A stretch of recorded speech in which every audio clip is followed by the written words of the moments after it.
बोली देवाधिदेव 1008 महावीर भगवान की जय। संत श्रोमणी आचार्य गुरुवर श्री विद्यासागर जी मुनि महाराज की जय। परम पूज्य 108 मुनिवर श्री प्रज्ञासागर जी महाराज की जय। द्वादशांगिन वाणी माता की जय। अहिंसामय विश्व धर्म की जय। सिद्धम शुद्धम पणमीय जिनेन्द्र नेमि चंदमके लंकम गुणरयण भूषणुदयम जीवस्य परोवणम बोछम। बोलिए आचार्य नेमिचंद्र स्वामी जी की जय। देखें, आज हम आपको ज्ञान मारणा अधिकार पढ़ाएंगे। जीव कांड में ज्ञान मारणा अधिकार सबसे बड़ा है। इसमें कुल 166 गाथाएं हैं। कितनी हैं? 166 गाथाएं हैं। और ये मारणा अधिकार थोड़ा कठिन भी है। गाथाएं भी ज़्यादा हैं और थोड़ी कठिन भी पड़ता है, इसलिए आप डरना मत। आप तो स्वाध्याय के रूप में इसे पढ़ते रहें, कभी ना कभी ये समझ में आ ही जाएगा। कई लोग सिद्धांत ग्रंथ पढ़ने से डरते हैं, बोलते नहीं हम जीव कांड कर्म कांड कभी नहीं पढ़ेंगे। कई की ऐसी थिंकिंग बनी है, ये गलत है। हम तो ये कहते हैं यदि आपको गाथा याद नहीं होती है, गाथा का अर्थ समझ में नहीं आता, तो उसको कम से कम अर्थ से पढ़ तो सकते हैं स्वाध्याय के रूप में। उसे पाठ ना करके स्वाध्याय के रूप में जरूर पढ़ें। अब जब जिस चीज़ को आप बार बार पढ़ेंगे, एक ना एक दिन वो चीज़ समझ में भी आ जाएगी और याद भी हो जाएगी। इसलिए ये सोचकर ना पढ़ें कि ये कठिन है, हम नहीं पढ़ेंगे, हमें याद नहीं होता, ऐसा नहीं सोचना चाहिए। बल्कि स्वोपयोग के लिए ऐसे बड़े बड़े ग्रंथों को हमेशा पढ़ते रहना चाहिए, ताकि ये हमारे साथ हमेशा बना रहे। क्योंकि ये शरीर यहीं छूट जाएगा, ये हमारे साथ जाने वाला नहीं है। सिर्फ हमारे साथ जाएगा तो ज्ञान जाएगा, और जब हमारे साथ ज्ञान जाने वाला है तो उसके लिए क्यों ना हम पुरुषार्थ करें। और बाकी चीज़ जो जाएंगी नहीं उसके लिए हम इतना पुरुषार्थ करते हैं, ये तो गलत है। जो साथ जाने वाला है उसके लिए पुरुषार्थ नहीं किया जा रहा, जो छूटने वाला है उसके लिए हम इतना पुरुषार्थ करते हैं कि 24 घंटा भी हमारे लिए कम पड़ते हैं। और जब हम आपसे कहते हैं कि पढ़ाई करो, स्वाध्याय करो, पाठ करो, तो आप कहते हैं कब तक पढ़ेंगे, कितना पढ़ेंगे, इतना भी तो पढ़ा नहीं जाता, बोर हो जाते। अरे स्वाध्याय कोई बोर होने की चीज नहीं होती, इससे तो जितना पढ़ते जाओ उतना मजा आता है, अंतरंग में इतनी खुशी उत्पन्न होती है। अरे आज हमको इतना ज्ञान हो गया, आज ये नई बात पता चली, ऐसा जब मन में विचार आता है तब वो सही स्वाध्याय कहलाता है। लेकिन ये नहीं कब तक पढ़ेंगे, कितना पढ़ेंगे, दिन भर बोर हो जाते हैं, इसलिए हम नहीं पढ़ते, हम तो सो जाएंगे या टीवी देख लेंगे। ये तो बहाने हैं, रुचि नहीं है, इसलिए ऐसी बातें मुख से आती हैं। पढ़ने का प्रयास करो। हम खुद कहते हैं, एक समय था जब हमें भी ये सारी चीज़ें कठिन लगती थी, क्योंकि हमने कभी धर्म किए नहीं, और किए तो इतना गहरा अध्ययन भी नहीं किया। वो तो हमारी किस्मत से हम पंडित साहब जी मिल गए और उन्होंने हमें गुण ग्रंथों का अध्ययन कराया। उनके माध्यम से हमने इन ग्रंथों को पढ़े, और पढ़ करके आज हमें ऐसा लगा कि हम इन्हें हमेशा पढ़ते रहेंगे।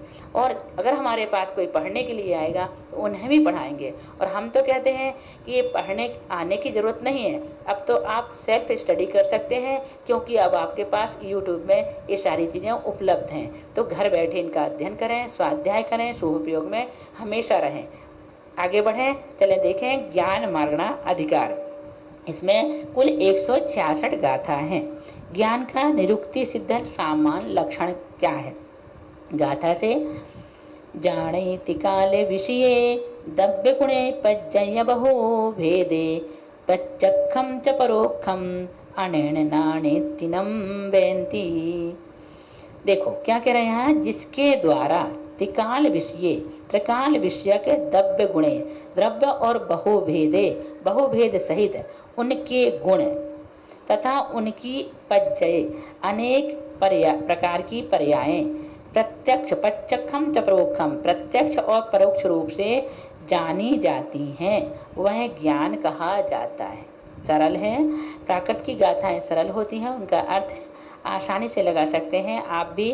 और नहीं समझ में आता तो बार बार पढ़ें, और फिर भी समझ में नहीं आता तो हिंदी ही पढ़ लें, गाथा ना पढ़ें। कोई ज़रूरी नहीं है कि उसका अर्थ आप लगाएं। उसके नीचे हमेशा हर ग्रंथों में गाथा या श्लोक के नीचे उसका अर्थ होता है। समझ में नहीं आता तो अर्थ पढ़ें, लेकिन पढ़ें जरूर। देखो यहाँ पर, जिसके द्वारा त्रिकाल विषयक द्रव्य और बहुभेद सहित उनके गुण तथा उनकी अनेक प्रकार की पर्याय प्रत्यक्ष व परोक्ष रूप से जानी जाती हैं, वह ज्ञान कहा जाता है। ज्ञान किसे कहते हैं? प्रश्न है। जिसके द्वारा जीव त्रिकाल विषयक समस्त द्रव्य और गुण तथा उनकी अनेक पर्यायों को जाने, वह ज्ञान कहलाता है। उसके दो भेद हैं, प्रत्यक्ष और परोक्ष। ये सब हम पढ़ चुके हैं तत्वार्थ सूत्र में, है ना। लेकिन जीव कांड में आप पढ़ रहे हैं, तो जीव कांड में इसकी परिभाषा गाथाओं के माध्यम से किस प्रकार पढ़ा, वहाँ तो हमने सूत्रों के माध्यम से पढ़े थे, और अब यहाँ पर हम किससे पढ़ रहे हैं? गाथाओं के माध्यम में। हमने जैन सिद्धांत प्रवेशिका में हिंदी से पढ़े, तत्वार्थ सूत्र में सूत्र से पढ़े, अब जीव कांड में हम इसे गाथाओं के माध्यम से पढ़ रहे हैं। ये सारी चीज हम पहले पढ़ चुके हैं, पुनः यहाँ पर पढ़ाया जा रहा है, इसलिए कि ये गाथाओं से यहाँ पर जो हम पढ़ रहे हैं वो भी समझ में आना चाहिए। तो ज्ञान के दो भेद है, परोक्ष और प्रत्यक्ष। वे द्रव्य कौन से हैं जिनको ज्ञान जानता है? जीव, पुद्गल, धर्म, अधर्म, आकाश और काल, ये 6 द्रव्य हैं। इनको तथा 7 तत्वों, 9 पदार्थों और 50 गाय, इन सबको ज्ञान जानता है। इनके गुण कौन से हैं? जीव में ज्ञान आदि, पुद्गल में रूप आदि, धर्म द्रव्य में गति हेतुत्व, अधर्म द्रव्य में स्थिति हेतुत्व, आकाश में अवगाहन हेतु और काल द्रव्य में वर्तना हेतुत्व गुण हैं। इनका कथन आगे भी होगा, सम्यक्त मार्ग जब हम पढ़ेंगे वहां पर भी इनका कथन किया जाएगा। अब देखें, प्रत्यक्ष ज्ञान किसे कहते हैं? जो विशद हो अथवा इंद्रिय आदि की सहायता के बिना हो, वह प्रत्यक्ष ज्ञान है।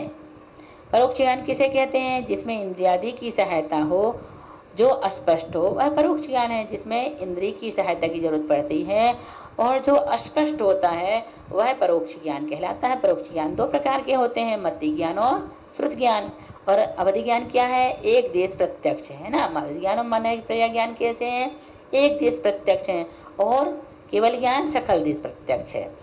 अब देखें, ज्ञान के भेद, मिथ्या ज्ञान का कारण और उसका स्वामी। पंचयो होंति नाना मधुसुद ओहि मणम च केवलयम, खय उवे समिया चौरो केवल नाणम हवे खय्यम। देखो 300 नंबर की गाथा है। ज्ञान 5 प्रकार का है। पंचयो होंति नाना, ज्ञान 5 प्रकार का है। मध्य शुद्ध ओहि मणम च केवलयम, मति ज्ञान, श्रुति ज्ञान, अवधि ज्ञान, मनः पर्य ज्ञान तथा केवल ज्ञान। खय उवे समिया, इनमें से आदि के 4 छायोपशमिक हैं। चौरो, इनमें से आदि के 4 ज्ञान कैसे हैं? छायोपशमिक हैं। और केवल ज्ञान, केवल नाणम हवे खय्यम, और केवल ज्ञान छायिक है। अब देखें, अगली गाथा है। अन्नाणतियम होदिहो सन्नाणतियम खु मिच्छ अण उदिये, नवरी विभंगम नाणम पंचेन्द्रिय सन्निपुण्येव। आदि के 3 समीचीन, आदि के जो तीनों समीचीन ज्ञान है, मिथ्यात्व व अनंतानुबंधी का उदय होने पर अज्ञान हो जाते हैं। कैसे हो जाते हैं? आदि के तीनों समीचीन ज्ञान, मति श्रुत अवधि, आदि के तीनों समीचीन ज्ञान मिथ्यात्व व अनंतानुबंधी का उदय होने पर अज्ञान हो जाते हैं। किंतु इतनी विशेषता है कि विभंग ज्ञान संगी पंचेंद्रिय पर्याप्त के ही होता है। अब उक्त 5 ज्ञानों में मिथ्या कौन से हैं और सम्यक कौन है? मति श्रुत अवधि, ये 3 ज्ञान मिथ्या रूप भी हैं और सम्यक रूप भी हैं। इन तीनों ज्ञानों में मिथ्यापना किससे आता है? मिथ्यात्व कर्म तथा अनंतानुबंधी कसाय के उदय से मिथ्यापना आता है। मिथ्या ज्ञानों के स्वामी कौन है? मिथ्या दृष्टि एकेंद्रिय से लेकर पंचेंद्रिय तक जीवों के मिथ्या मति ज्ञान, मिथ्या श्रुति ज्ञान होता है। साधारण वालों के भी मिथ्या ज्ञान है। इसके साथ ही मिथ्या अवधि किसके होता है? इसका दूसरा नाम क्या है? मिथ्या अवधि ज्ञान पंचेंद्रिय संगी पर्याप्तक जीवों के होता है। यह ज्ञान एकेंद्रिय से असंगी पंचेंद्रिय तक के सर्वथा नहीं होता। इसका नाम कुअवधि तथा विभंग ज्ञान भी है। इसे कुअवधि भी कहते हैं, और इसका दूसरा नाम मिथ्या अवधि भी है, और इसे विभंग ज्ञान भी कहते हैं। किसको? कुअवधि को। अब देखो मिश्र ज्ञान का कारण और मन पर्याय का ज्ञान का स्वामी। मिश्र सुदीये सम्मिश्रम अन्नानतीयेण नानतीयमेव संयम विशेष सहिये मणपच्चव नाणमुद्दिठम। देखो यहाँ क्या कह रहा है, सम्यक मिथ्यात् मिश्र सुदीये, सम्यक मिथ्यात् मिश्र प्रकृति के उदय से तीन अज्ञान और तीन ज्ञान का, अन्नानतीयेण तीन अज्ञान और नानतीय तीन ज्ञान का परस्पर मिश्रण होने वाले तीन मिश्र ज्ञान होते हैं, जिनके विशिष्ट संयम होता है, संयम विशेष सही है, जिनके विशेष संयम होता है उन्हीं के मन पज्जव नाण मुद्दिठम, उन्हीं के मन पर्याय ज्ञान होता है। मति श्रुत अवधि ज्ञानों में मिश्रपना भी आता है, क्या आता है। सम्यक मिथ्यात्व नामा मोहिनी कर्म के उदय से ये तीन ज्ञान तीसरे गुण स्थान में सम्यक मिथ्यारोप होते हैं। मना पर्याय ज्ञान किसके होता है, विशेष संयमधारी छठे आधे गुण स्थान वाले मुनिराजों के होता है। बिना संयम या सकल चारित्र के यह ज्ञान नहीं होता। जब संयम होगा या सकल चारित्र होगा तभी यह ज्ञान होता है। कौन सा, मना पर्याय ज्ञान। अब देखें तीनों अज्ञानों के लक्षण। विसजंत कूड पंजर बंधादिषु बिणुपदेश करणेन जाखलु पवत्तै मदि अन्नाणम तीनम बेंती। परोपदेश के बिना जो विष, यंत्र, कूड, पंजर तथा कूड मीन्स कूट है ना, पंजर तथा बंध, दिशु बंध आदि के विषय में बुद्धि प्रवृत्त होती है, उसको ज्ञानी जन मत ज्ञान कहते हैं। जाखलु पवत्तै मदि अन्नाणम तीनम बेंती। परोपदेश के बिना जो विष, यंत्र, कूट, पंजर तथा बंध आदि के विषय में बुद्धि प्रवृत्त होती है, उसको ज्ञानी जन मत ज्ञान कहते हैं। कुमति या मिथ्या मति ज्ञान किसे कहते हैं, दूसरे के उपदेश के बिना ही विष, यंत्र, कूट, पंजर तथा बंध आदि पदार्थों में जो बुद्धि प्रवृत्त होती है उसको मिथ्या मति ज्ञान कहते हैं। देखो कितनी सूक्ष्म बातें बताई गई हैं, समझने वाला चाहिए। 304 नंबर की गाथा देखो। आभियमासुरखम भार रामायण नादि उवेशा तुच्छा आसाहनीया सुह अन्नानंतीनम बेंती। क्या कह रहे हैं यहाँ पर, चोर शास्त्र, हिंसा शास्त्र आदि के परमार्थ सुन ऐसे अनादरणीय उपदेशों को कुश्रुत ज्ञान कहते हैं। यहाँ पर मिथ्या श्रुत ज्ञान और कुश्रुत ज्ञान किसे कहते हैं ये बता रहे हैं कि जो चोर शास्त्र हैं, हिंसा शास्त्र हैं आदि ये परमार्थ शून्य हैं, ऐसे अनादरणीय उपदेशों को कुश्रुत ज्ञान कहते हैं। इसके आगे देखें। विवीर्य मोहिनाणम खयोव समीयम च कम्य बीजम च बेभंगोत्तिप उच्चयि सम्मत नाणेन संपम्मि। देखो जो छायोपशमिक अवधि ज्ञान मिथ्यात्व सहित होने से विपरीत स्वरूप है और नवीन कर्म का बीज है, कम्य बीजम च नवीन कर्म का बीज है, वह संपूर्ण ज्ञानियों के द्वारा आगम में कुअवधि या विभंग ज्ञान कहा गया है। फिर से देखो, जो छायोपशमिक अवधि ज्ञान मिथ्यात्व सहित होने से विपरीत स्वरूप है। क्षयोपशम्यम छायोपशमिक अवधि ज्ञान मिथ्यात्व सहित होने से विपरीत मोहिनाणम विपरीत स्वरूप है और नवीन कर्म का बीज है। च मीन्स और कम्य बीजम का नवीन कर्म का बीज है। वह संपूर्ण ज्ञानियों के द्वारा सम्मत नाणिन वह संपूर्ण ज्ञानियों के द्वारा आगम में कुअवधि या विभंगोत्ति आगम में कुअवधि या विभंग ज्ञान कहा गया है। विभंग अवधि ज्ञान किसे कहते हैं, विपरीत अवधि ज्ञान को विभंग अवधि ज्ञान कहते हैं। यह अवधि ज्ञानावरण कर्म के क्षयोपशम से होता है।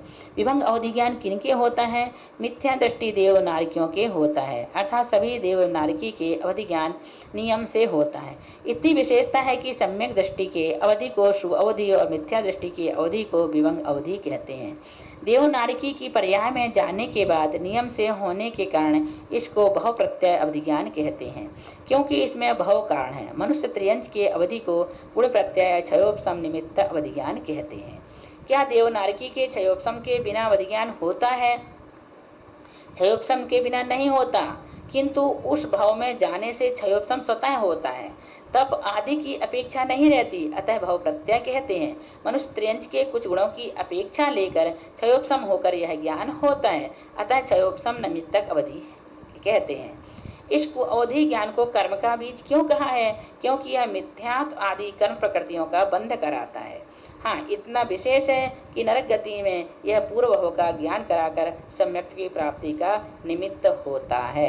इस प्रकार यहाँ पर 305 गाथाएं, 200 नहीं 300, देखो 300 गाथाएं हो चुकी हैं। 305 गाथाएं हमने आपको अब तक पढ़ा दिए, जिसमें ज्ञान मार्गणा की भी बहुत सारी गाथाएं यहाँ पर हो चुकी हैं। यहाँ पर 299 से शुरू किए थे, 305 हो गई। अब इसके बाद हम आपको अगली क्लास में पढ़ाएंगे। बोलिए महावीर भगवान की जय।